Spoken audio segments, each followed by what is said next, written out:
Hi, everybody. Today is Thursday, September 4th, 2025, and our friend Alex Krainer is back with us. Welcome back, Alex. Good to be with you again, Nima. Greetings to you and your viewers and listeners.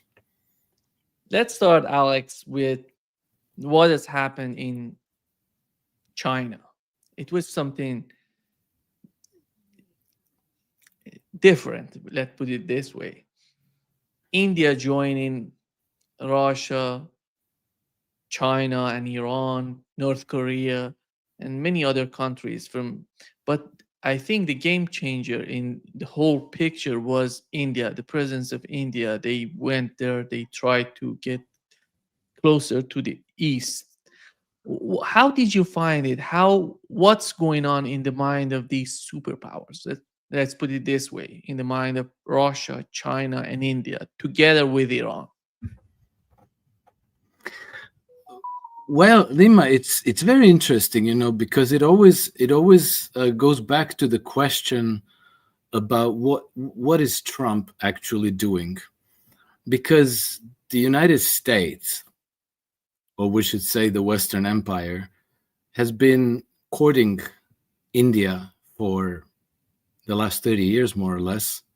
They've been trying to get them on their side. And then, in the last few years, they formed this quad. Remember the quad? United States, Australia, Japan, and India. And this was supposed to be a big counterweight to China. And so it would seem that Trump is quite out of Did his they mind. consider Pakistan as well, or Pakistan wasn't that much? I don't think that Pakistan was in the quad. Mm. I think it was just India, Japan, Australia, and the United States, if I'm not mistaken. And so now Trump pretty much flushed this whole thing down the toilet, and he pushed India into the arms of China. So that would seem counterproductive, unless you consider that maybe Trump has a different agenda in mind, because we tend to treat countries as monoliths, and so United States is doing this, United States is doing that, and so, but it's not really the United States. It's the people in power, and I think that pretty much for the last several decades, and I started to become aware of this with, let's say, George Bush Sr. Well, even Ronald Reagan. Ronald Reagan had his, the person who was pretty much in charge of foreign policy was William Casey, the head of the CIA, who was a Rhodes Scholar, I think. He was one of these people with very deep liaisons to London. And then you had George Bush Sr., who again was somehow in a strange way on the hook to the City of London, old banking family. And then you had Bill Clinton, another Oxford Rhodes Scholar. And then you had Barack Obama, who was, then another Bush Jr., then Barack Obama, who his political mentor was Tony Blair, none other than the knight of the British Empire, and then you had Joe Biden, who didn't even know where he was, right? So there was some shadow government in place in Washington, and so that's what we got used to calling the United States. And it's true that there was certain predictability to the U.S. policy under these administrations, and it was very consistent, and it was always pro-war, pro-empire, pro always treating other countries in a kind of thuggish way, you do as we say or else. And I think that there's a real change now in the White House with Donald Trump. So Trump does continue with a thuggish style of management, but I think that the substance is changing. And I've seen how the media is interpreting this whole thing between Trump and Modi. And then there were some reports about how Trump tried to call Modi, and Modi is refusing his phone calls, and he's hanging up on him, and all this. Maybe this is true, but maybe it's not true. I don't know. We're in a blizzard of psyops. We have to be careful what we believe or what we don't. But there was no criticism of Trump or the U.S. administration in Beijing by any of the participants. So this wasn't an anti-American gathering. And then there was a meeting between Robert Fico and Vladimir Putin in Beijing, which was very interesting because it was publicized, but it was publicized very widely because of the Fico's criticism of the policies of the European Union, and then the exchange he and Vladimir Putin had on that account. But one thing that kind of went under the radar is that Robert Fico mentioned that the United States, the Westinghouse Corporation, is building a nuclear power plant in Slovakia. And Robert Fico said, it would be very interesting for us if the Russians engineer and Russian companies cooperated on this project with the Westinghouse and with Slovakia on this nuclear power plant. And Vladimir Putin said, yes, we would be very interested in that kind of cooperation. And in fact, we have offered similar cooperation to the American side. Maybe he mentioned Westinghouse by name, I'm not sure. We have suggested similar cooperation with the American side on the Zaporozhye nuclear power plant, right? And Putin said that we have already been in discussions on this subject with the American side. So I think there's no, I think that order of the day number one is to change the security architecture of the world, and to, for the United States to extricate itself from its imperial engagements, where, it's basically the world's hegemon and the policeman of the world on behalf of the imperial cabal. And then the United States having to emerge as just one of the major powers in the world and embrace the multipolar integrations, which has been explicitly the foreign policy objective of the Trump administration. Unless you believe they're lying about that, but I don't see why they would be lying about that. And so if that's the case, then, the United States needs to recover its position as an industrial power in the world. If you're going to trade with the rest of the world, you have to produce something. It can't just be oil and gas and soybeans. You don't want to be a Bantustan, right? You don't want to be like the commodities exporting country. And in order for the United States to re-energize, re-empower its industries, it needs to create a protected market. It needs to introduce tariffs for that reason, which is what Trump has been doing and what has forever been his objective. He's pretty much announced that this is what I want to do. So I think that his imposition of tariffs on on India, isn't a punishment to India for trading with Russia. That's just the language that Trump has to use for domestic consumption, for domestic politics, because we have to always remember Trump is the president of the United States, but a lot of the power in the United States resides in Congress. Power of the purse, most importantly. And in Congress, Trump has very slim majority. And so he has to be very careful how he treads. And a lot of people who are in Congress are still very deeply entrenched with the Cold War mindset, where, Russia is the enemy, India is not, but China is the enemy. We have to confront them. We have to show them how tough we are. And so he has to talk that language. So if he wants to introduce tariffs, which is an attack on the British system of free trade, he would get a pushback. But if he wraps it in, we're going to be punishing Russia and we're going to show the Chinese how tough we are, then, all the clapping seals in Congress, they go, yay, look how tough we are. So I think that this is the reason why Trump appears to be blundering in this situation. But the exchange I just named between Robert Fico and Vladimir Putin confirms something that we've been talking about for months now, Nima, and that is that the discussions and the cooperation between the United States, the Trump administration and the Vladimir Putin's government is far more extensive than we know.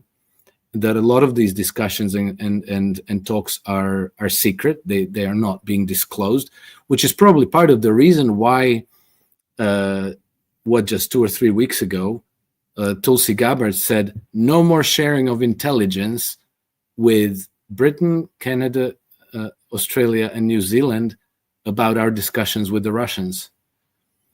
And so if this is the case, that suggests, that confirms that Trump is serious about embracing the multipolar integrations. And if you're embracing the multipolar integrations, that it doesn't make any sense to antagonize Russia, China, and India, because this is the core of the multipolar integrations process. So I think that Trump is just doing his usual in the public relations sphere, predominantly for domestic consumption, and that the real deal is going on behind the scenes, under the radar, that his administration is having extensive talks about with the Russians, with the Chinese, probably with the Indians as well. Somebody will have explained this to them and to say, like, look, nothing personal. We have to change our policies. This is how it's going to be. Pay no attention to, our press releases, to our press conferences, to all the, trash talk. We are, we're on board. We're with you.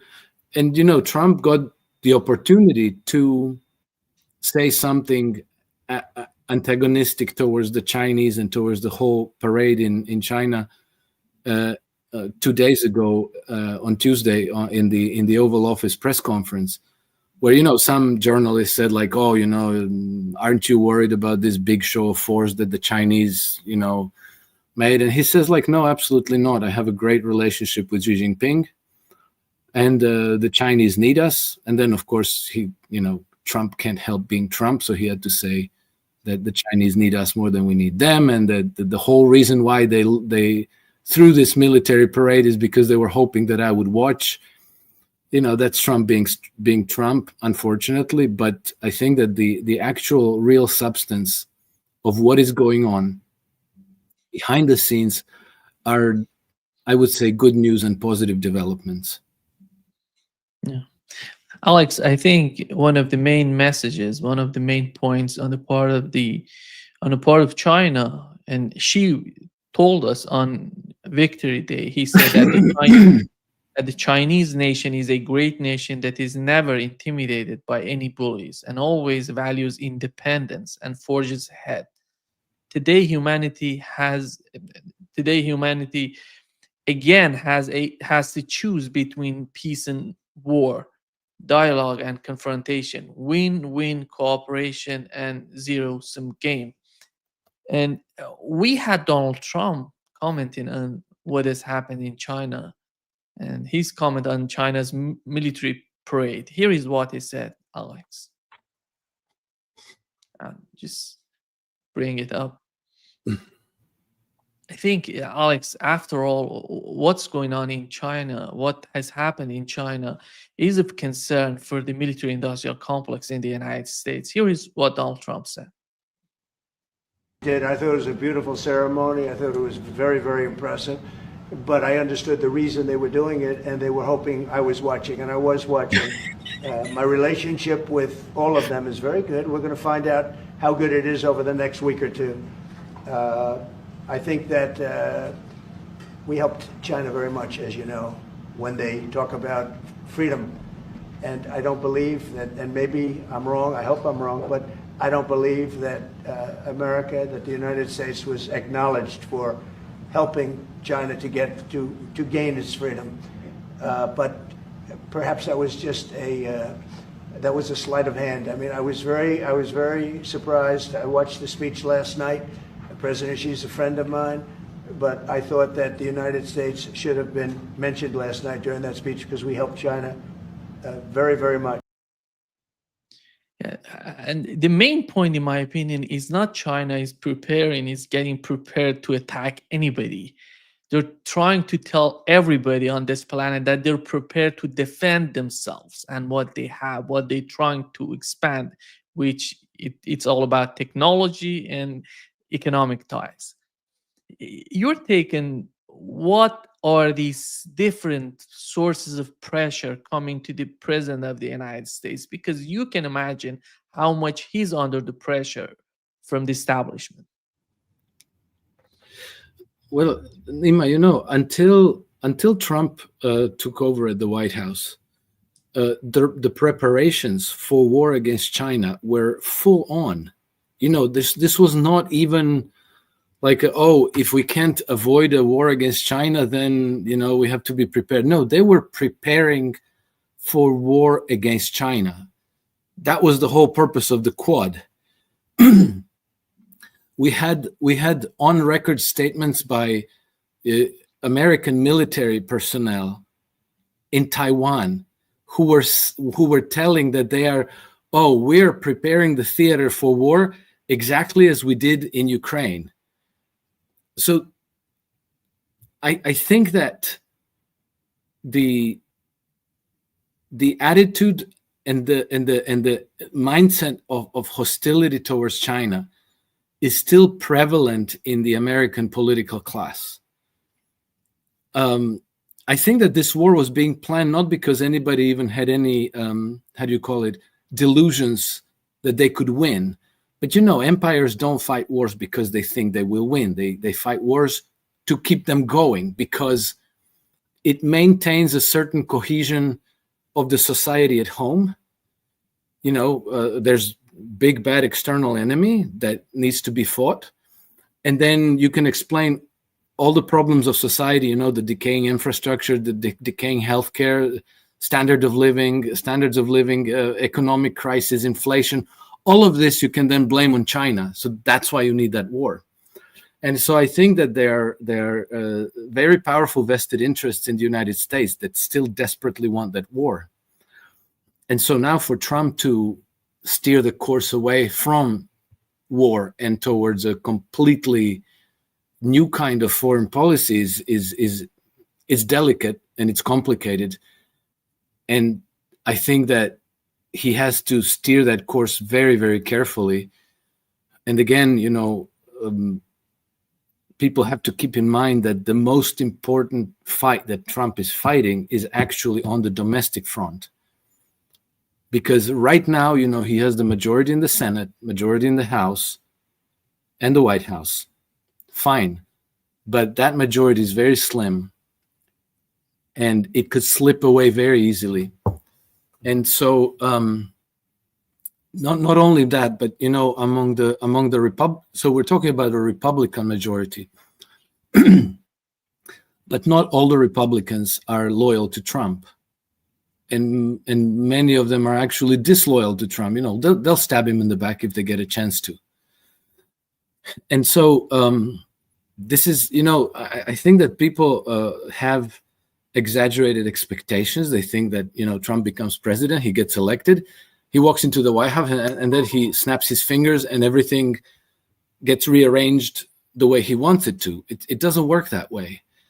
And, you know, people have, we've all seen how, you know, U.S., you know, most of U.S. Congress is owned by AIPAC. You know, Congressman Massey has explained how practically everybody, but except him and maybe another person, have an AIPAC minder. They call them multiple times a day to make sure how they vote, how they're informed, what their priorities are. We've seen that a lot of congressmen in front of their offices, they have Israeli flags, and it says, "I support Israel, I stand with Israel," things like this. So, these are the realities that predate Trump's administration. This is a system that has been set up and reinforced and entrenched for decades now. It's not a simple matter to change it just like that. And so, I see a lot of Trump's stunts as maybe ways of navigating this complicated minefield. And I don't know why Trump has to adopt this thuggish, vulgar way of communicating, but he's been in the media, he's been in the show business.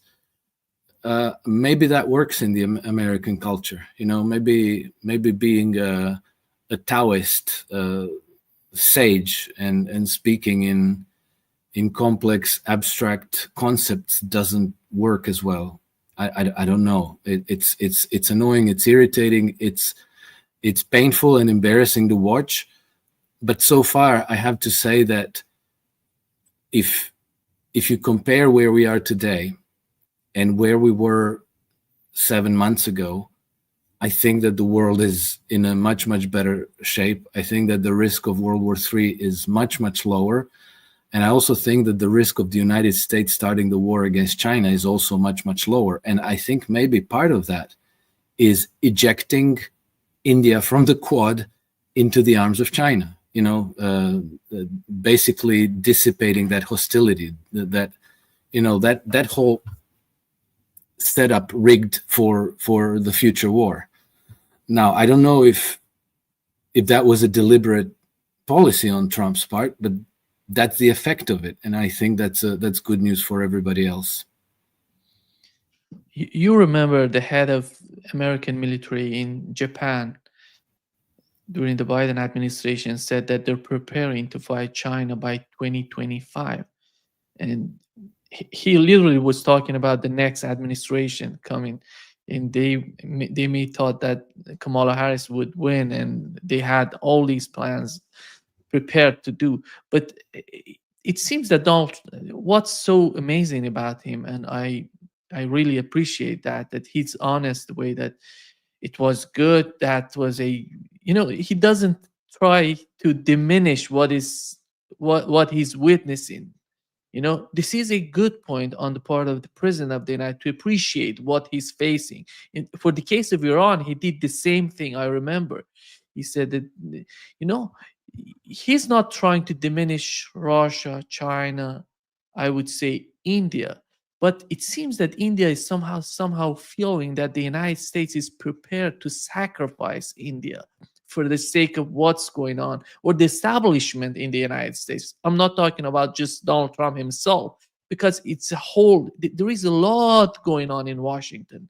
Many people, the Trump administration is literally divided in 2 or 3 or I don't know 4 factions, and they're communicating to each other. But the outcome for India somehow is it's somehow confusing. Who are we to the United States? Are they gonna stay with us if we support them? These are real issues in the mind of the Indian government. I honestly wouldn't know, Nima, how these things are being perceived by the Indian government. And obviously, most of the people will perceive it the way mainstream media presents it. The logic of power says that there's always going to be some kind of an inner sanctum of sages crafting foreign policy, and so there's going to be Narendra Modi, probably Jai Shankar, the foreign minister, and maybe another handful of people. And I think that they will know the truth, but they will not divulge that truth. They will just sail along with the realities that impose themselves they will inevitably have to allow the the narratives to form as they need to be formed. And I really think that the United States, the Trump administration, is facing the most complicated equation of all. That they Trump's maneuvering space is much more fraught with risk than even India's, Russia's, China's, Iran's. They have clear leadership. They have clear direction. So they are opposed to the Western Empire, to the rules-based global order, and they have legitimacy in that sense. They have the support of their populations, and they probably have support of most of the world's population in that sense. But Trump has a house deeply divided, and this comes after decades and decades of the United States being harnessed as the military enforcement arm of the Western Empire. The most powerful people in the United States are people who have been in service of this. The whole business setup, the military industrial complex, the big ag, the big pharma, all of this has been kind of growing by accretion around this foreign policy. This was clear. This has been clear for decades, because this was already Che Guevara used to said famously, he said, "I envy you Americans because you are fighting the most important fight of all, because you live in the belly of the beast." And that's really true. And I think that this is now Trump's assignment. The more I look, it's been 7 months now. The more I look, the more I tend to believe Trump, and I don't absolve him from his blunders and errors, because he has done a number of them, and big ones. But I think that he, when they say we want to end the empire, we want to be embracing the multipolar integrations, I want to end the wars, I think he is sincere about that. It's just that he's not the emperor in the United States. He has a Congress there. He has like hundreds upon hundreds of lobbyists in Washington. There's very, very powerful corporate interests that have a lot at stake. We're seeing, in addition to this, geopolitical stuff, you see what's going on with the administration taking on the big pharma. That's a big fight. And then Trump, if you go back to the beginning of his administration, he said that he wants to reduce the American military budget by half. Well, that's going to make a lot of people in the military industrial complex unhappy. And then he wants to eliminate nuclear weapons. They want to end vaccine mandates. He wants to end subsidies to the big agriculture. They want to make America healthy again, which is going to put a big wrench into the interests of the big food and the big ag. So it's a very, very ambitious agenda, but it seems to me, after 7 months of observing not the rhetoric, not the public declarations and press releases, but the actual policies, I think that the administration is sincere and that they really are trying to change the course of the United States. I think, after all, we have to be honest with ourselves about China, Russia, and India, even Iran, because these countries are somehow so much connected to each other. You look at India, it's China, it's its neighbor, and they have a very important economic tie with Russia. That they're importing Russian oil more than before, from 10% and a 41%. It's huge what's going on in Yeah, India. it's India massive. cannot Absolutely ignore massive. that, Alex. You cannot detach India from what's going on in the region. And I don't know how. What do they want from India, in your opinion? What does the United States want from India? What would be the best shape for India, being a somehow related, connected to the east, closer to the east, but at the end of the day working with the United States? How do you see about, how do you feel about the way that Washington wants India?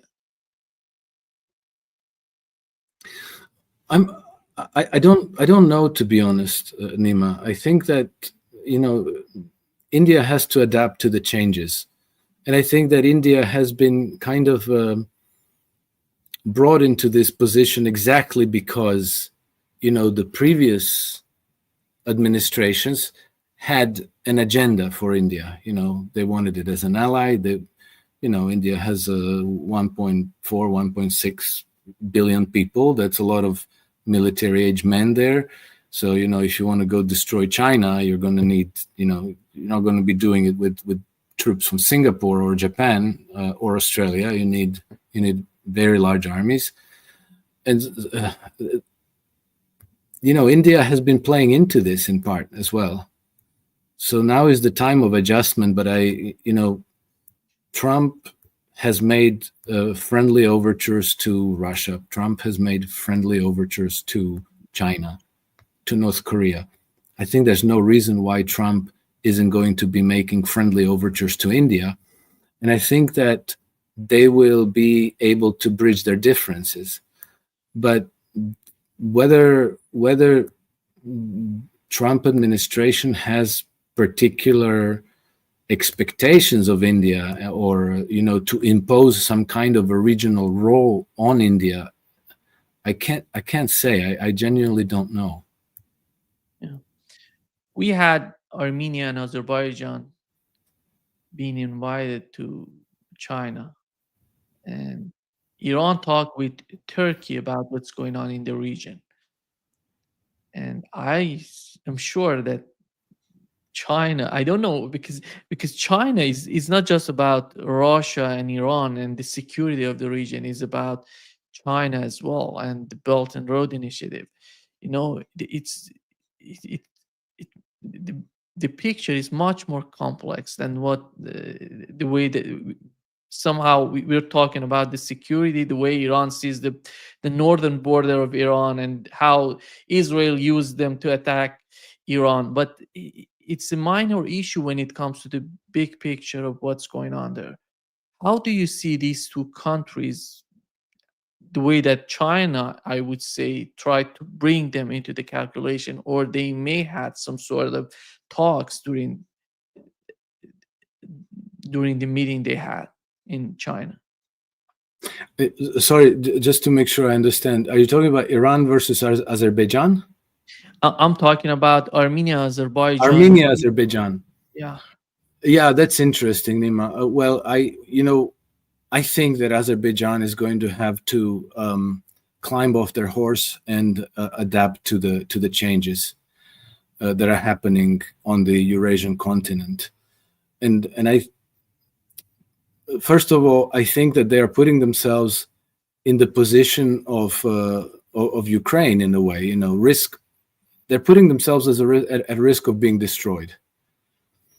And then I also believe that Azerbaijan is not in a particularly strong position to antagonize either Iran or Russia, because if that were the case, if this was a strong card to play, then the Western powers would have played that card already long before, you know. But they went first with Ukraine. That was their strongest card. Then that was starting to fail, and then they opened the next front in the Middle East. That didn't escalate the way they hoped. And so now this seems to be, you know, throwing the kitchen sink. And you already see that Azerbaijan is kind of pulling back. And so and then Armenia, that's really bizarre because the president of Armenia is also completely in the pocket of the globalists. But then again, this is yet another leader who has no legitimacy. So I don't know how long he can hang on and continue with these basically self-destructive policies for Armenia. It's almost like no, it's not almost. It's almost exactly like Moldova under Sandu. I think that they have already lost legitimacy, and that it's only a question of time when either they have to adapt to the changes, or they're going to be swept out of power. Was that surprising to you that they didn't talk about Ukraine? No, not at all. No, Ukraine is finished. Ukraine is a done deal, and I think that the whole world who doesn't, consume Western mainstream media narrative understand what's going on there and supports Russia, and that's normal. It's common sense. And it's obvious. It's just that in the West, we are in a blizzard of propaganda. So we think that Ukraine has something to do with freedom and democracy and human rights and, all this nice sounding stuff that is actually completely untrue. Yeah. Because after all, we see Europeans, it seems that they feel, in my opinion, that they can continue with the case of Ukraine. And as we talk, there is a meeting. They had some sort of meeting and talks between French, Germany, and Ukraine. What do they want at this particular moment? I don't know if you saw the map on the wall behind the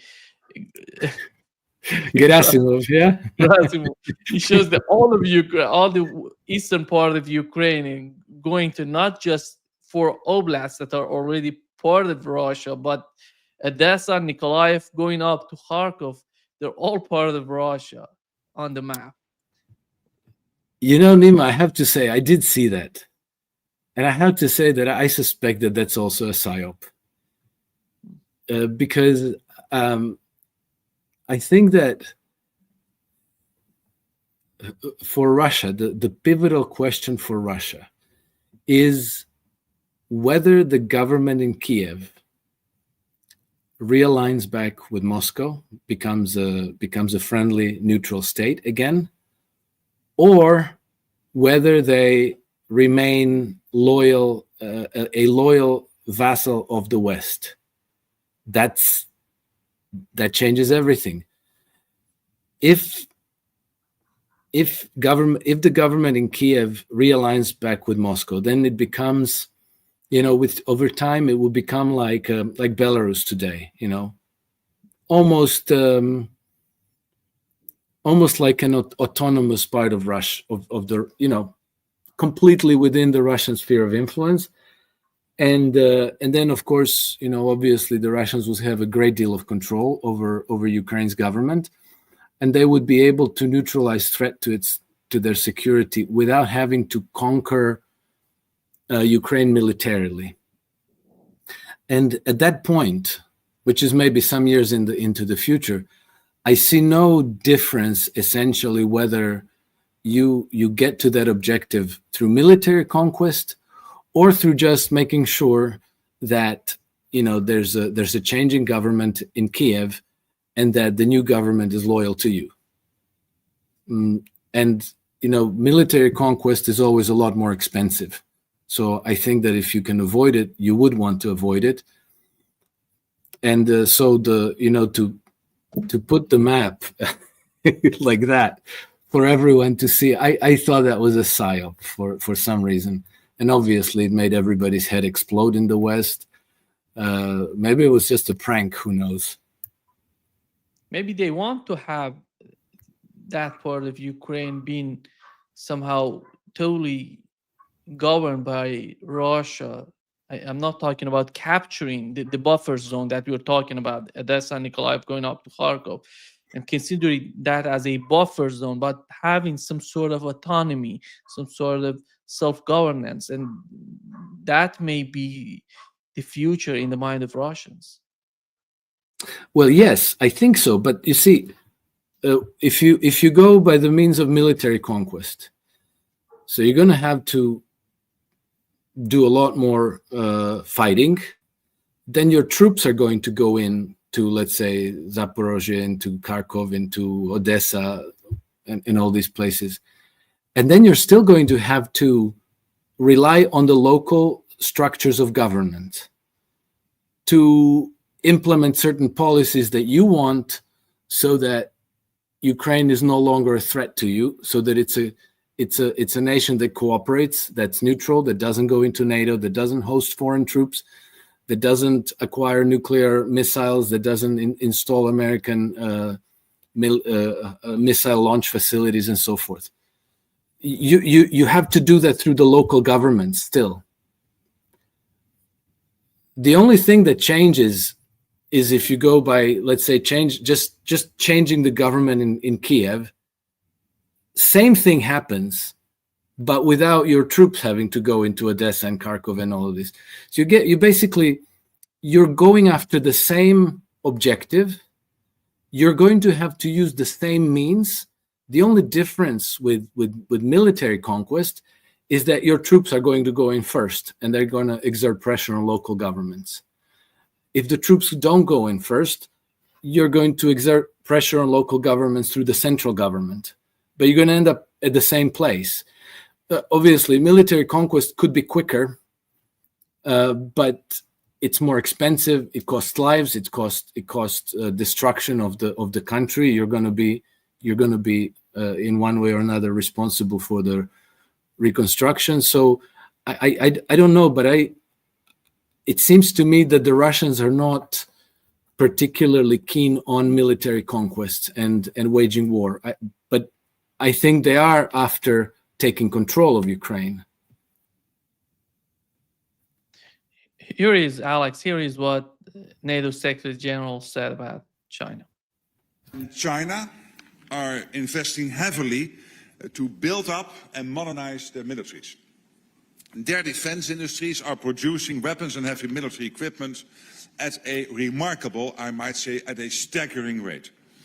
And this is not just to show off at major military parades in Moscow or like yesterday in Beijing, but to aggressively exert influence, attempt to reshape the global order and undermine our freedom and security. This is at stake. So, well, thank you for that, Nima.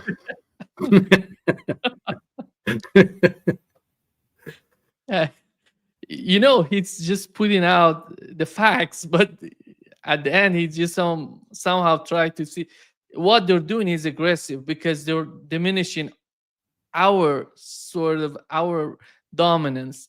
This is the problem, I think, that Russia and China and Iran is facing right now with the West. They don't want them to be somehow dominating the region. Russia doesn't want the United States to be in Ukraine, doesn't want Europeans to be in Ukraine, NATO weapons. And even in the Middle East, they don't want, the United States can improve the economic ties with the countries in the region. But after all, when it comes to security, is much more sensitive for them. Yes, absolutely. But, NATO has a different role. Their whole reason for existing is to be the guarantor of security in a world where you have two opposed blocks, and then they are basically the protection racket. And so if this two-block world or three-block world, if it goes away, if it dissipates, then they completely lose their relevance. And so, of course, they want to maintain this polarization, these divided blocks that are hostile to each other, because that makes Mark Rutte important. That makes General Ben Hodges and Richard Dearlove and all these minions of Western power. It makes them very relevant and important and tough. But this is going away. This is all really going away, and it's not only because you have Russia and China and Iran and the BRICS and the SCO and Global South realigning away from the Western Empire. It's also and it's not only because the United States is changing their policy course. It's also because I think that the whole concept of NATO and their military doctrine are becoming very obsolete. So even if you take them at their best, if you took them for viable militaries with powerful, effective weapons, they've become obsolete. They've become like the last century's fighting force that can no longer defeat anybody, pretty much. Let's remember that it was 5 years ago that 4 years ago, August 2021, that the United States had to withdraw from Afghanistan with their tail tucked between their legs after 20 years of trying to subdue the Taliban. With all their weaponry, with all their drones, with all their technology, with all the money that they spent there, they still were defeated. And then they were defeated by the Yemenis in the Red Sea. So, and now here we're talking about NATO, with the United States not quite so committed to the alliance. I think they're just grasping for straws, trying to remain relevant. And then, I could say the same about Friedrich Merz and mini Napoleon Macron. They're meeting with Zelensky. They're going to be issuing statements and platitudes, and they're going to be talking about integrity and sovereignty and democracy and freedom and all these things. But they're just trying to keep themselves on the map. They're trying to remain relevant. Macron now has, according to the latest figures, allegedly, his support in the public is 15%. I don't even know if that number is true, because I live in Monaco, in the south of France. I don't know anybody who supports Macron. So I don't know who they polled. Maybe they polled Macron's inner family circles. But even at that, they are extremely unpopular leaders. They have no legitimacy among the people, and neither does Merz. Everybody hates him. And same thing with Starmer. So all of these powers that are opposed to Russia, opposed to China, opposed to BRICS, opposed to multipolar integrations, and that, by the way, also hate Trump. Because if you hear what they're saying, they're kissing up to Trump, but they don't like Trump. They're all extremely, extremely weak, and they're illegitimate, and they are really living under the shadow of a revolution. And I think that that's why we see increasingly more aggressive censorship in Germany, in Britain, in France, and elsewhere in the West. You see these things of introducing digital IDs and CBDCs, because they know that their system is disintegrating. And I think that they understand that the only way that they could save themselves, if they could again get everybody riled up about an external enemy, send all the men off to war, the fighting age males, everybody off to war. And then you could say, the economy is crap, but it's not our fault, it's the Russians. And, your savings are gone because of hyperinflation. Well, the Russians are to blame. And you can't get appointment with a doctor. Well, we have to support the boys at the front, and there's no food in the stores, and there's no medicines in the pharmacies. well, it's the shared sacrifice. We have to all support the war effort, so that they would save themselves. But the war is kind of not happening, and so they're in a panic. And I think that everything else they have is simply the narrative management, and so that's I think what they're doing now. Alex, what is the outcome? You've mentioned the war in Afghanistan and the fight between Yemenis and the United States under the Trump administration. And the case of Ukraine coming into the calculation. What does that mean? How can these fights being translated in the US foreign policy when it comes to Venezuela and the case of the Middle East? Because we know that I literally believe that Netanyahu, after all, would attack Iran again because of his survival, because of what's going on in Israel. It doesn't matter. In Israel, they're talking about Gaza turning into Afghanistan for Israelis. And Netanyahu is in a dire situation in Israel politically. How do you see these factors coming into the calculation on the part of if you want to talk about a little bit about Israel, feel free to talk about it. But in the whole situation, how does Trump translate all of these information coming to the administration in terms of Venezuela and the Middle East? Okay, so just to first touch on Israel, I think that Israel is a lost cause. It's a slow motion train wreck that's going to turn out to be fatal. I don't even understand how people in the Benjamin Netanyahu's cabinet function. I think they're all delusional and psychotic, because they're talking about greater Israel. They're at war with everybody, and they're on their way of being to war. They're on their way to taking on Turkey. They've already multiple times said that Turkey is their main threat now, even greater threat than Iran.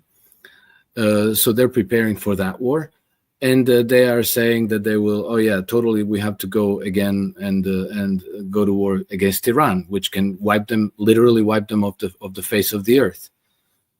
So I genuinely am confused. But the problem is, for Trump, the problem is trying how to avoid that war, because if there's another showdown between Israel and Iran, it's very hard to see how Trump will be able to avoid coming to Israel's rescue. That will be complicated. We'll see what happens.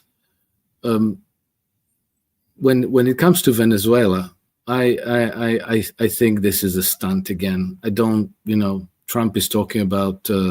Trump sent a small flotilla of ships and 4,000 Marines, if I'm not mistaken, 4,000. I expect that about half of those are, troops that stay on the ships, the crew, the crew of these ships. Yeah. And so that means that there's only 2,000, maybe half of that, who could actually land in Venezuela and go to Caracas and change the regime. That is beyond ridiculous. That's a joke. Caracas is at 1,000 meters altitude, and there's a big mountain separating Caracas from the coast. So, and there's one road going between the coastline and Caracas.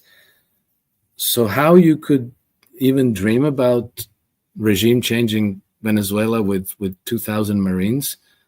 It can't. This is another one of those things where Trump's policy measure is so dumb, so moronic, that it can't possibly be what it looks like.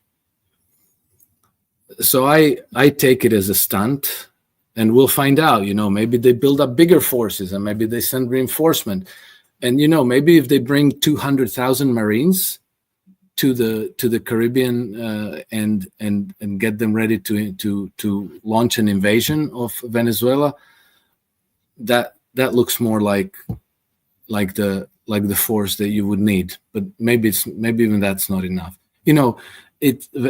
Venezuela is not a flat terrain like from Ukraine to Russia. It's not like a flat terrain where you can just march across.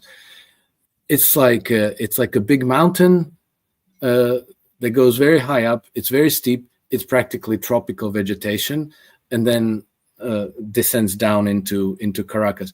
I don't know. Maybe they just want to take oil production facilities in the Lake of Maracaibo. I don't know. But at any rate, it's at this time, the whole thing seems like a stunt, because otherwise it's just too stupid to even waste time worrying about it. Yeah, it's not. We know that Russia, China, and Iran are so much in contact with Venezuela. How do you see the reaction? How do you see if something that big happens, that is something a massive attack on part of the United States happens? How do you see the reaction on the part of these countries? Well, Are they going to just sit aside and watch what's going on, or they're going to do something? Well, I know that China and Russia both already have fairly extensive military cooperation with Venezuela. I don't know what kinds of weaponry they exchanged. I think that, they probably provided certain types of weaponry to the Venezuelans. I don't know this, but I would expect that one of the main things that they would have to provide them would be anti-aircraft systems. Because, if there was an invasion, first thing you would have to do is impose a no-fly zone and control the skies. And so then, if Venezuela had Russian or Chinese anti-aircraft systems, then that would make it very difficult, dangerous, risky for the Americans to try to impose a no-fly zone over Venezuela. And so I expect that this is already done to some extent, which again would suggest that the whole thing of sending a very small fleet of American forces to the Venezuelan coastlines is just a stunt, maybe a distraction even domestically. But we have to find out, because for sure nothing happens with 2,000 troops or 4,000 troops. And so we'll see if I think didn't they already make a about face and start to sail away from Venezuela? I think I read something to that effect recently. I haven't seen that. I see escalations, because what's so strange, Alex, to me, because the United States is at this particular moment, they're dealing with huge issues, because the dollar has lost 50% of its value versus gold in the last 3 years. This is huge for the United States. What's going on with dollar and the way that they're pushing these countries? We were talking India, China, Russia, Iran together, which Donald Trump was not willing, in my opinion, to do that before coming to power, before being elected, because he talked about it. He said, why do we need Iran and Russia to be our enemies? We're destroying the power of dollar. This is totally the opposite way. And they're going to Venezuela. It's going to be I don't know, it's going to be as huge as Vietnam, but it's going to be huge for the US economy if you go in that way, because Venezuelans are not going to surrender and say, so come over and you can have everything. They're going to fight. Yeah. I agree. And that's exactly why I have a hard time believing that it's even that, like that. This has got to be some kind of a stunt, because otherwise it's just too stupid. It's just like really so profoundly moronic that you would even have to believe that Trump is a complete moron, or people in his government who advise him, or that it's a distraction, that it really is a stunt. And I have a very hard time believing that people in Trump administration are moron, because I think that he's surrounded with some fairly smart people. And of course, I know that, the pressure from the banking cartel and from the big oil would be, okay, go get Venezuela for us. We want to take Venezuela. But this already happened in his first term, I think in 2017 or so. Yeah. And Trump came out and talked tough about Venezuela. Yeah, we're going to change the regime, and Maduro has got to go, and Juan Guaido is the best guy, and he's the real president. But nothing happened. Trump tasked Elliot Abrams and John Bolton with the regime change operations in Venezuela. Elliot Abrams is he used to be very prominent in the Iran-Contras affair back in the 80s, right? And then he disappeared. I didn't even know he existed any longer. And John Bolton, Trump himself thinks he's the dumbest person he's ever known, right? So, if Trump took on that project, like let's change the regime in Venezuela, and then he tasked two complete morons, two of the biggest flunkies in Washington, D.C. with this, then it tells me that Trump is not sincere about that. And then obviously nothing happened because Maduro is still in power. The regime change didn't happen. And so it could be that this again is some kind of a stunt, maybe to deflect public attention, maybe to appease these interests, the big oil and the big banks who want a regime change in Venezuela. But I don't know if he really wants to do that. And you're not 100%, you're not going to do it with 2,000 troops.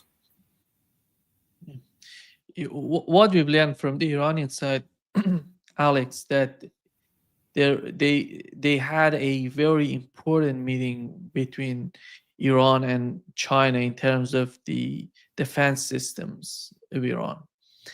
And my understanding of the behavior of China, they see Russia, Iran, and to some extent India as their front line. And because they see that these are fighting on behalf of us, because if they're not fighting, they're going to come to us.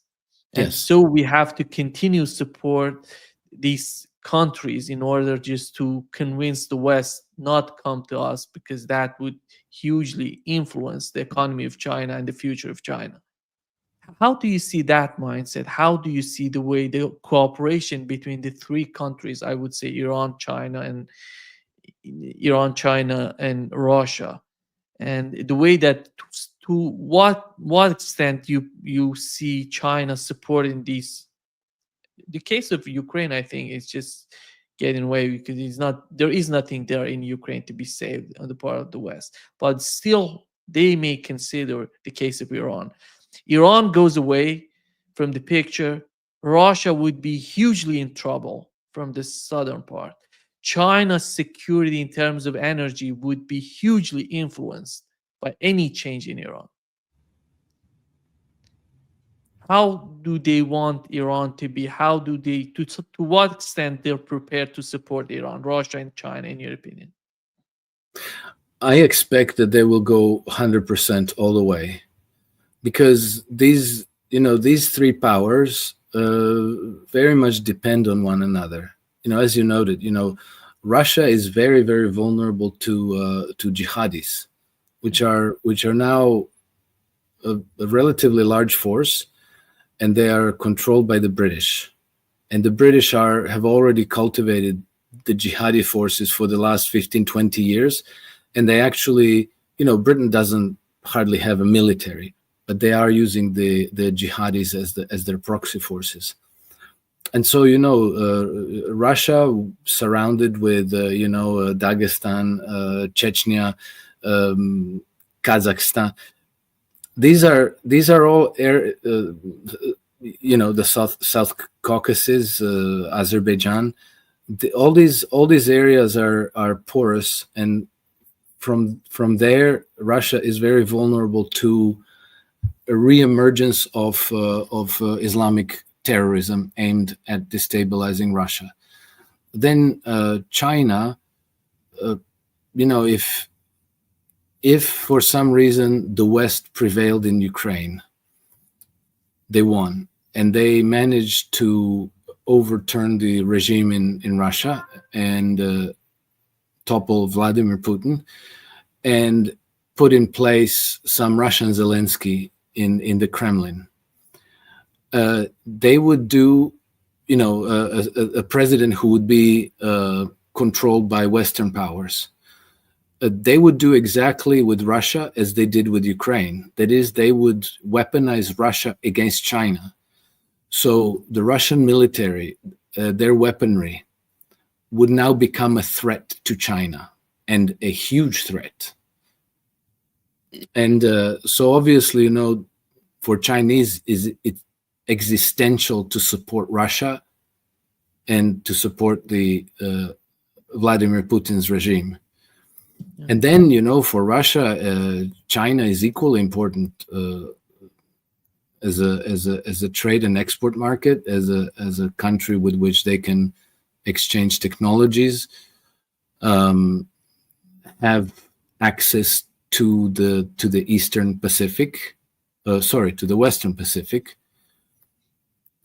So all three nations, but I think particularly at this point, Iran and Russia, are very, very important to China, and I think they're going to support them without any reserve. For anybody in the West who, I think there are some people like that in politics who think that if they offer some, trade deals to the Chinese, we're going to reduce the tariffs, or we're going to that they will be able to overturn this partnership. It's a delusion. And the same thing from the Russians. Some people think that, we can seduce Russia away from China. We can, maybe promise them lifting of sanctions or something like that. No, that's never going to happen, because they understand, the West doesn't make friends. The West only uses one power against the other. And so if they're being friendly to you today, it's because they want you to fight on their behalf tomorrow. And everybody has understood this. So nobody believes them anymore. And nobody's interested in doing to their country what the Ukrainians have done to Ukraine. Yeah. Thank you so much, Alex, for being with us today. Always a pleasure, Nima. Thank you for the invite. Greetings to everyone out there, and until the next time. See you soon. Bye-bye. See you.